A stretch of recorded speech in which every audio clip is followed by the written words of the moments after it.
Giacomo Turra. This guy's name has been appearing everywhere lately, magazines, articles, YouTube videos. And I wanted to discuss a little bit, the ethics, the integrity part of this. Um, Apparently, this guy was, exposed, stealing, other unknown, or some of them more known, YouTubers' music, and then pretty much making it his own, selling the tabs and making a lot of money of those, leaks and songs on YouTube. This is terrible. This is terrible for someone who built a career out of social media and even ended up, with multiple endorsements, custom instruments, going on tour and appearing on, guitar festivals and things like that. How can you regain trust after this? I'm not sure that's even possible. So I wanted to I wanted to explore a little bit about the sponsors and merchants who have a business relationship with Giacomo Turra after what happened. For all of these guys, sponsors and endorsements, um, tour agents, whatever, all of this, um, this guitarist's career, it means money for them, right? But where is the limit to the ethics of this whole issue? Should the merchants continue to have a business relationship with him after what happened? You know, in my book, this person showed them that he cannot be trusted, right? It's something that once it's broken, it is very difficult to regain. Trust once you shatter trust with somebody, it's very difficult to build it back. So I've seen multiple videos on YouTube about this scandal. I've seen one of them.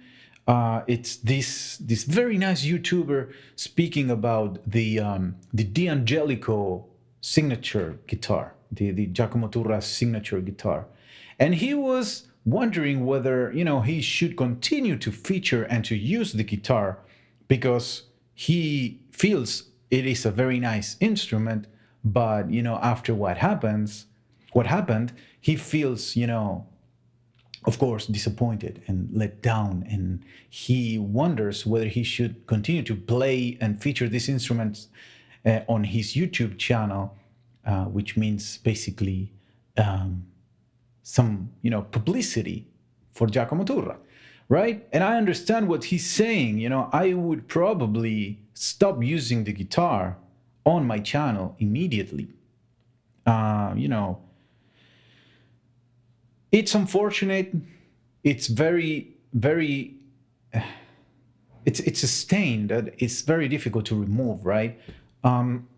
So, what do you guys think? What do you guys think about tour agents who are working with him? What do you think about we've seen already Fender and many others immediately removed the videos from their website. I think D'Angelico even removed the signature guitar. Now, how desperate do you have to be for money and recognition, in order to end up doing this? Let's be objective here. I think Giacomo Turra is a great guitar player, right? I mean, I wish I could play guitar like him. Those funky licks. It's amazing playing, right?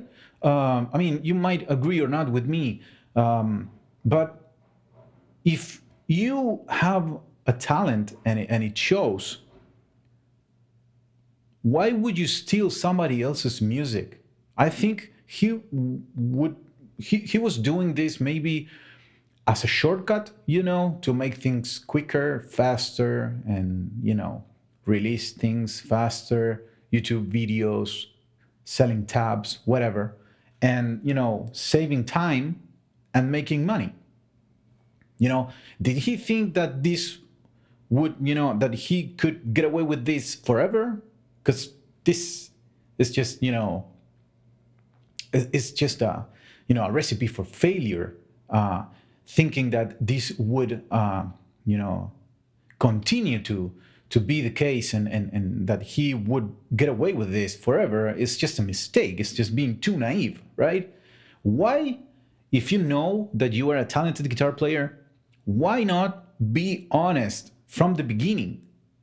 That is what you should do, not only in your profession, but in your life in general. I mean, you should be an honest person. You should proceed with transparency, integrity. You should proceed with some very high ethical standards, right?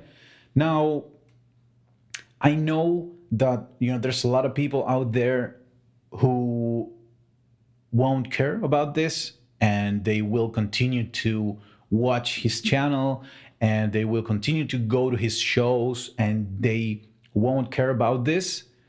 But given that the world is, and especially the world of social media, is saturated, and it's filled with a lot of very talented musicians.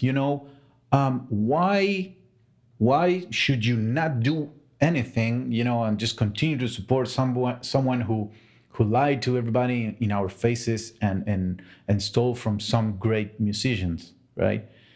So what do you think, guys? What do you think the tour agents and every other merchant or business person that is involved with Giacomo Turra should do? What should they do? Should they just ignore this, continue to take him on tour, sponsor his tours, or should he stop? It's really infuriating. It's annoying that these things happen in today's world. But unfortunately, a lot of people are so desperate for money that they would do anything for money, And my question is, would those agents and people who have a business relationship with him continue to just look the other way and, pretend nothing happened and continue to make money off Giacomo Turra? Or would they stand up to their ethical standards and, decide to, just move on, and only continue to work with honest and transparent artists, right? Who knows? Who knows what will happen? This whole scandal, it is very unfortunate. Unfortunate, my objective is not to slam anybody here. This is something that, already happened. Somebody has been investigating this thing and exposed this person. I'm not here to just jump into this bandwagon and take a piece of the cake. As you know, my channel is a very small channel, but I want to leave here my idea about the ethics and the integrity of this whole thing, because it is very unfortunate that for money people are willing to do these things. It's just unacceptable. What do you guys think? Let me know in the comments. Thank you. See you next time.